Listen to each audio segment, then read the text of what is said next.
One gains an all-new data connectors component. It is easier than ever to use. The new innovative design allows for quickly to rolling out new API endpoints and testing their configuration within your process. We've upgraded and redone the interface so that you can get all the information that you want from any API easily and quickly as part of your configuration.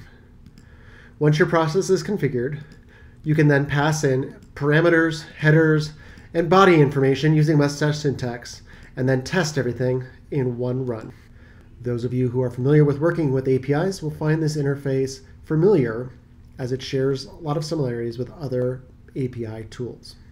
From your process, you can quickly and easily integrate APIs using the data connector process. Easily illustrate your data connections and data connectors with new data objects and data store elements in your BPMN.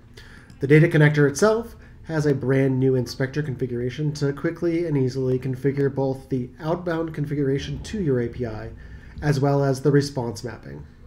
The all-new callback functionality allows for your API data connector to wait for a response from your third-party server before continuing your process. Quickly and easily configure an API endpoint and then wait for a response from that server. And those are a few of the key features of the new data connectors in ProcessMaker 4.1.